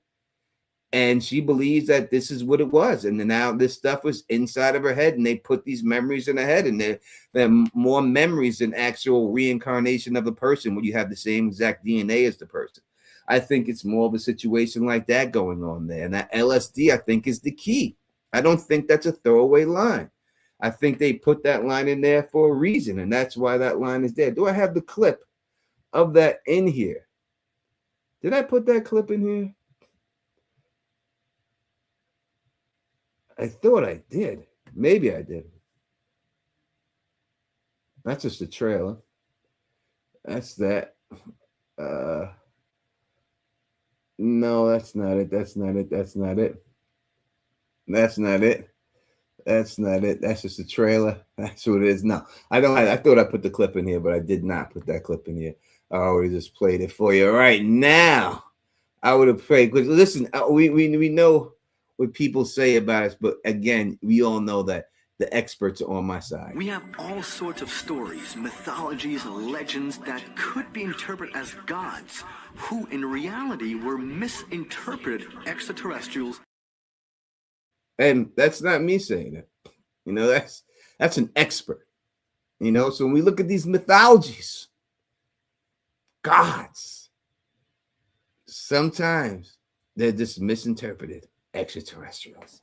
And that's what we could be dealing with here. And I listen, I just go by what the experts say. And this is what experts say. You know what I mean? That's experts saying that stuff, man. And all that good stuff, you know, everything else and everything. So, you know, top level expert. There is a top level expert, goddamn. You know what I mean? You sometimes you got, but listen, out of all the theories I have done over the years, 10 years I've been on YouTube here making videos, I swear to you, out of all the ones I got right, all the ones I've gotten wrong through all these years, I want this one to be right over everything. Over everything. I just want this one. If I could just get one more right in my career, I want it to be this one.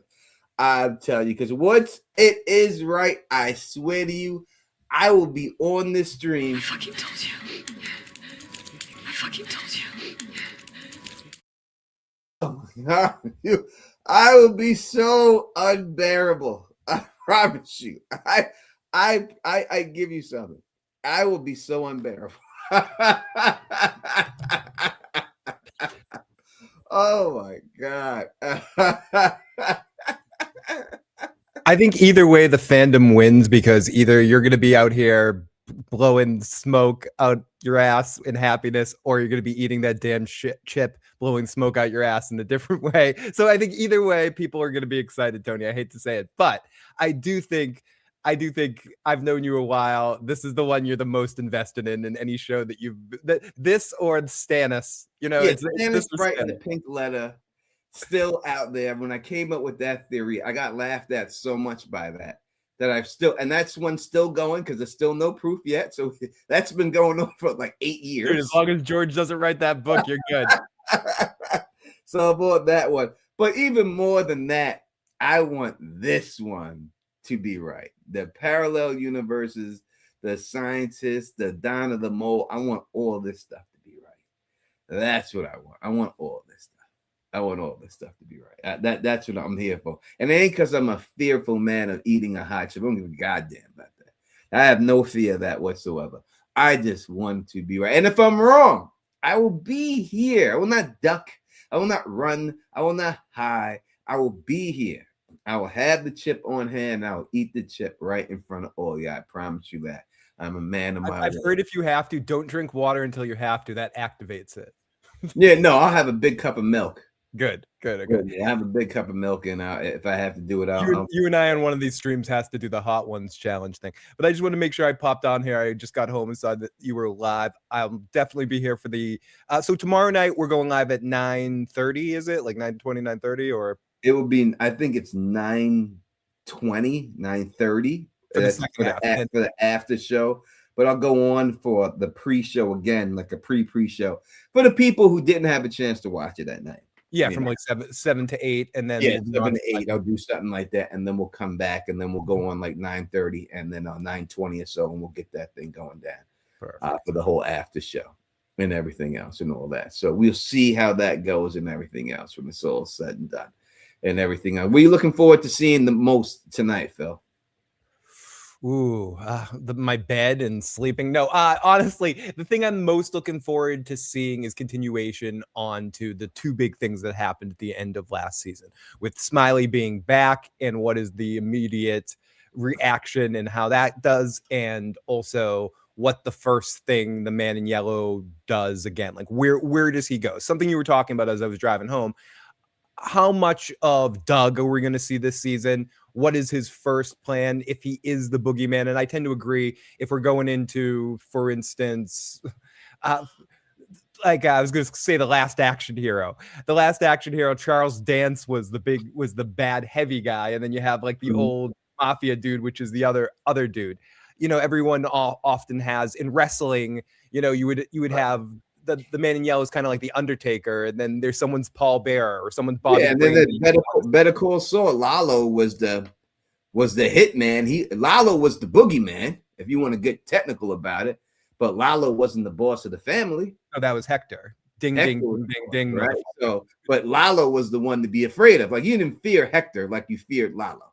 Right? Like Lalo, you shit your pants when Lalo showed up. Like it was scary business when he was there. I mean, with Snoop and Chris versus Marlo. I mean, Marlo, you're still going to be like in a way with Marlo, but I'd rather bump into Marlo alone than Chris and Snoop. Yeah, you don't want to see Chris and Snoop because they were the boogie people. They were the ones who got you out of here. Yeah. Those are the problems right there. You know what I mean? You don't want to deal with none of those people at all and stuff. And that's why I look at Doug. You know what I mean? When I see Doug and everything, I look at him as he's the boogeyman, but he is not the boss of everything. He's the head of this department. Yeah. He may be the CEO of the company, but he's not the owner and the president. But that's probably the thing I'm most excited to see how Boyd reacts and so much of season 3. At the beginning half of it, as I was doing a rewatch, Boyd's talking about wanting to capture one of them, to experiment on them, but that disappears pretty quickly after a certain point in time. I want to see him get back to that. What's he going to want to do now that the one thing that he did that was positive against these things and Smiley's reborn? What is Boyd's next point of action? I think we kind of think he might go off the deep end and Acosta might get him accosted out of town, but I do want to see what his next plan is. Is it going to go to those cabins? Is it? And I also want to see more about the cabins and figure out. We were talking about when we did our draft. I think under that mask is Eloise. I think she's one of the scarecrows. But we'll see. We'll see. I think she's. I still think it's going to be Sarah when it's all said and done. Something just pointing me towards Sarah. When it's all said and done, you know what I mean? People tell me Tilly ain't dead. What do you mean Tilly ain't dead? Tilly dead. Tilly dead. Tilly dead. I think they just want you to say Tilly. Yeah. She dead. She gone. She ain't come back. That's the end of that situation, you know? But yeah, you know, I really hope that we get no filler episodes. Like, I just want every episode to do something great. I need from the jump, I need them to put the pedal to 100 and just keep it floored the whole time. You know what I mean? I just need this to keep going. You know what I mean? I don't need any fillers. I don't need anything. I want to find out something new every episode. Especially now that you were talking about this again as I was driving home. I was listening to this. We've been through this with a couple different shows. And yes, we're going to keep doing this. We'll talk about the show after it's over. Hopefully we'll get spin-offs, video games. If there's a video game, Tony and I will play it on a live stream on both channels. Like we'll do it. We'll have fun. Like we'll keep this going. But once the season ends, next season ends, there's an element of this, the bubble bursts to a certain extent. Yeah, well, and listen, I'm gonna be honest with you. You know, I'm being honest. All these YouTube channels that you seen popped up, they gone. Yeah, it's all over. They'll be two of them will survive onto the next show. Yeah, they'll be gone, and that's it. And that's just the nature of the beast. That's just the way it goes. Our Escaping From podcast, it does great numbers. No one will listen to it anymore. No, that'll be the end of the Escaping From podcast. It'll be all over. I mean, we'll talk about it, but that'll be, we get 2 more seasons. But we have this finite time. So to that point, Tony, I want craziness every episode. We don't. One of the benefits. Let's look at benefit versus like shit that sucks. When we grew up, back in our day, when we walked to school in snow, we got 23, 24 episode seasons. Or 10 feet of snow, Phil, not just snow. 10 feet, right, correct. I'm sorry, Terry, 10 feet of stuff. We had like 20 episode seasons, then it switched to like 12 or something, and now we're down to sort of 10, 8, some get 8 or 9. The benefit of that is we have 10 episodes. We don't need filler episodes. Not at this point when we have 20 episodes left of this show. I think we want to have 20 crazy episodes. I was talking about this a little bit in our last stream. The thing that I don't want is too many new things introduced next season. Get everything introduced that you're going to get introduced this season. So you can introduce everything, set it up so next season can just be 10 crazy roller coaster rides to the finish. Don't introduce new lore the second to last episode. That's when we get into problems with these kind of things, Tony. Like, I want them to do leave everything on the table this season, setting up for this final season. Give us our Empire Strikes Back in the sense of like bringing everything to like death's door. And that's what I want to see more than anything this season, Tony. The stakes to go up and for us to be looking like we're in a no-win scenario by the end of the season. That's what I want. I want it when it's all said and done in this season. I want it to look hopeless for them. I don't want them to have any hope. Fuck yeah, dude. I want them to really think it's all over. You know what I mean? And I think that's what I'm looking for. I want them to look at it and be like, this is a wrap. There's no way out of this shit. Love you, Doug. I want them to be broken and dismantled and just ready to give up. Yeah. By the time the next season starts, I want them to be gone. And that's what I expect from this season. And if I don't get it from this season, I'm not going to be upset because it's not my show, so they can write what they want. But I truly expect them to be battered, bruised. Like right now, I think they're bruised. I need them to be bloodied at the end of this. I need them just to be like, this is impossible. We might as well just call it a day. Yeah, like so Drogo has pounded Apollo Creed into he's not coming back out right now. You know, it's done. Yeah, I agree with you, Tony. I want it to be so dark at the end of all. And if they don't go that way, I'm still open to see where they choose and how they choose to close this. Of course I am. We've trusted them for 3 seasons. I know people are down on last season. Last season was one of my favorite. I liked it better than season 2. 1, 3, 2. It would be my order of favorite seasons. But it's not that I'll be upset. It's like I'm a parent. I'll be a little disappointed if they don't take this opportunity to set this up, because this is a cool opportunity, Tony, that with some of these shows, we don't know how finite they are. They actually know their endpoint. So they can take advantage of this. They're already working on the next season. This isn't a matter of like waiting to see anything. They have their story. They're locked in and loaded. I doubt many things are going to change. Like they're locked and loaded in the story they want to tell. Like set this up for everyone to be so, and I do think we're going to be back in 2027 too. So we're not going to wait too long. So you have the perfect amount of time to leave people on keep them quivering on the bed before you go in to finish them off. Yeah, that's what I would love to see too. The exact thing you say. It just needs to be give me all the background lore this season and give me the death. Let them figure out what's going on, but it doesn't save them this season. They just figure it all out. Let's get to the point where we know decisively what's going on in this town and why it's going on, Tony, by the end of this season. And that they're beat down by getting all that information. And even though they know it, it still looks like they can't get out of it. Fuck yes, dude. And then so many people that we care about die this season. So I want Bata going. I want Acosta going. I love Acosta. Love seeing her. I really don't want her to go. But I think she's going to go too. I think she's a dead person. I don't think she survives this season.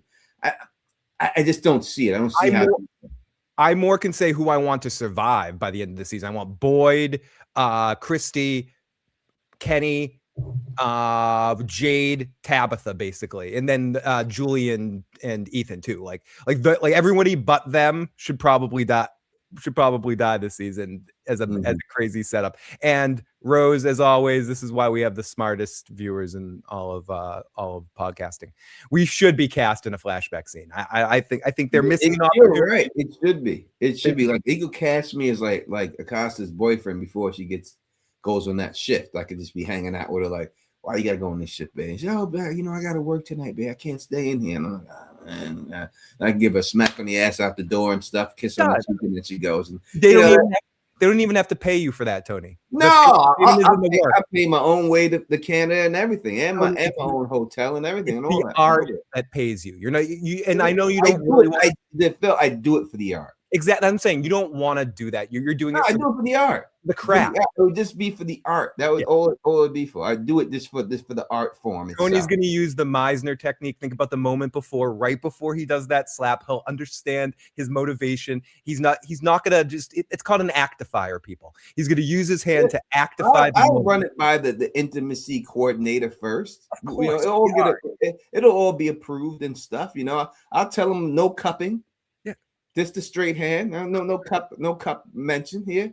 I'll run by the intimacy coordinator and they'll figure all that stuff out. You're not some dumb method actor. You'll talk this out. You know what I mean? You'll figure this out. Of course I will. For the art. For the craft. This is what I do. Listen, Doug, you do that. Thank you, Doug. You do that, Doug. I was trying to judge you by having you on Tony. He really respects. I'm sure he does, Doug. Give it a shot. you get 10%. If we get on, you get 10% of whatever we get. That's Doug, I'll get you a brand new mountain bike, brother. I get you a nice one. I know a really nice mountain. I got a guy out here. He's called Dan the Bike Man. I get you a really good mountain bike. Don't worry, I'll bring it right to you. Yeah. And I'll make you a pizza. I'll make you a pizza for the art. I'll bring it right to you from Dan the Bike Man. I'll get you a real nice one. Trust me. and I'll be Sarah's long lost something. I don't care. You can put me with Sarah, or I'll be Tabitha's past something. We'll figure this out. Yeah, we get it all done. You could be Tabitha's other boy husband. Yeah, whatever. I'll be a past version with Tabitha. Just put me in any situation. I'll be fine. She needs another husband. I mean, but why not someone else? Yeah, it's okay. Either that. Put me somewhere in the midst of Jade and Tabitha's something, and I'll be happy. Yeah, just make it like Doug. You're the reincarnation of Christopher. Sure, whatever. Maybe the next version of that. Whatever gets me in that spot. That's fine. Tony and Phil, would you see? Of course we would. Sonic. We'd be trashing ourselves on screen. Actually, we do a live reaction of that. What was it? Did someone say something stupid in the chat? Oh, they're just being funny. They're being funny. I'd be Tabitha's brother husband. I'll deal with it, Anna. I'll deal with the ramifications of it. I told everyone that their checks will arrive as soon as the Doge $2,000 checks arrive at the house. I've been processing it with our accountant services and our advertising PR campaigns, and it should be underway. Well, the process is. Don't worry, guys. As Tony said, the checks are in the mail. Yeah, it'll be. I promise you, when the Doge checks hit you, you'll see it right there. Ooh, Bob has the truth here. This is my job. I'm Fatima's weed plug. I sold you the seats. That writes itself. Itself, Bob. Yep, you're right, Bob. Get Bob in the writer's room. He's right. That's the spot for me. If Tony's Costa's boyfriend, I'm Fatima's weed dealer. And this is from what Nick Nack Studio says. The thought of the haters seeing Tony and Phil on the shows. Phil, you know how bad they would. You know how if we ever they gave us a chance to get on that thing. I don't know. And get on that set, how bad they would be. They probably start punching the walls and everything. That would be amazing. Tony, don't make me activate my soundboard. Yeah, please don't do that. I'll bring it. Listen, I'm gonna bring an Etch-a-Sketch here next time, and on Sunday I'll get an Etch-a-Sketch, and then I'll draw pictures with my Etch-a-Sketch and do circles on it so that you can see it. No, I'm definitely bringing a telestrator at some point, but we don't have to go down there. No. If you would be upset and everything else, they would be so bad about it. All that good stuff and everything, all that good stuff, and real theories, enigmas, and theories is in the building. And as I told y'all multiple times tonight, we are rocking until 10 o'clock. And then after that, go over there. All 260 y'all, go over to Reel's channel. He's going to start you off at 10 o'clock and get you to the beginning of season 1. He's going to be on there. We have dropped a link to his channel in the chat. Please do it again. Our girl Delcinia will do that again for you and everything else. We'll drop it in there so you know exactly how to get over there. That is the next destination for y'all. We're going to run everyone over 10 more minutes with y'all before you go over there and check out Reel. So we will do that. We'll be the lead-in show for him, and hopefully that helps him out and stuff like that. And that's how we rock it here on the familiar That's how we do it, baby. That's we support each other. Support each other. Support everybody. That's how I try to do it. That's how I try to do it from one people like that. This is a very long comment. Let's see what he has to say. One interesting thing I did get from that interview was when the guy said that they should open the set for tourism, and the show ends, and JG said, "Yeah, who says the town survives in season 5?" And I agree. The flood, I think, is gotta happen. I just think the flood has to go down, no matter what. I don't see them getting away with not doing it. I think it's a costly effect. You have to get a big tank. You have to shoot that scene in the big water tank, and then some CGI. But they'll probably save the CGI just for that. But I think that the flood definitely happens before the season is over. What do you think there, Phil? I think some form of destruction happens. I think one of the advantages, there's many advantages to it, but forming your own little town, your own set that stays up all year round, similar to what Pluribus did, and my excuse to mention Pluribus every show, also did the same thing. Instead of renting out spots, they kind of just built something up. But the benefit of that isn't necessarily keeping it up. It's having the ability to destroy it at a certain point in time. And I don't think you have that opportunity if you don't take an opportunity to just destroy it. I think we're going to floods because of the pictures. We're seeing the raindrops. There's been passive aggressive references to flooding throughout the series in some ways. So I do think that could be something. Even on the wall in Victor's thing, it looks like there's a canoe. It looks like there's a canoe with raindrops and shit like that. You got Boyd as the boatman, always wanted a boat, Mr. Boatman. So, this all lines up for that. So I'm no digital artist, but if you have the opportunity to physically destroy a physical location and use computer animation or effects to add extra floodwater stuff to it, you could cause a lot of destruction to create a lot of cool effects. So it would be my imagination that by the end of this they're destroying that town. But who knows, Tony? Like it could be, but my instinct is yes, that we do get some sort of flood or some sort of huge rain nightmare thing going on at some point. Yeah. Without a doubt, you know what I mean? So I think we have no choice but to get or there was a flood in the past that we get a flashback of some point. Yeah, there has to be something going on there with some type of flood there. There had to be something. I think that's how they reset the cycle. I think the cycle gets reset when they flood everyone out. They get everyone out, they kill them all with the flood, then they rebuild, reset, and then bring in a new people and start again. I think that's how they end every cycle. Maybe that's where it looks natural. Right, you're not just going to go in there and shoot everybody with laser guns, right? You're going to go in there. It's got to look like something that's natural, so they look natural when it's in it. And the flood is a natural occurrence that happens in life, and they wouldn't think anything crazy about it when it went down. Tony, humor me with this one. Maybe that whole spider thing isn't about an actual spider. It's from the itchy bitchy spider. The spider gets washed down and then comes back up. Maybe it's just the metaphor for what happens with the town. The water comes, washes the spider down the spout, and then the town slowly crawls back up again. And it's always the flood waters. The itty bitty, the itsy bitty spider walked up the water spout. Down came the rain and washed the spider out. Out came the sun and dried up all the rain. And then the itchy spitchy spider came. Bitchy. Why the spider got to be bitchy? I don't know why he's bitchy right now. It got rained on. I would be bitchy too if they were raining on me. I couldn't think of the word bitsy. Itsy bitsy, not itsy bitsy spider. Climbed up the spout again. What do you think about Victor's pictures with the man in yellow and how the man in yellow and how those are Miranda's paintings? She's the one who painted it.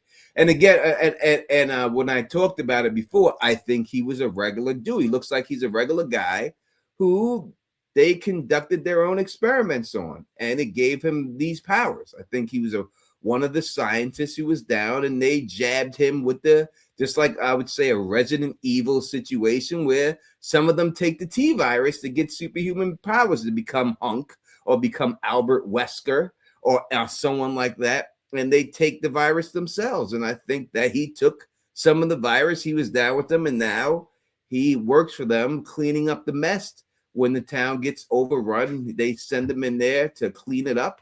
And I think that's what he's going to do. He's there to clean it up.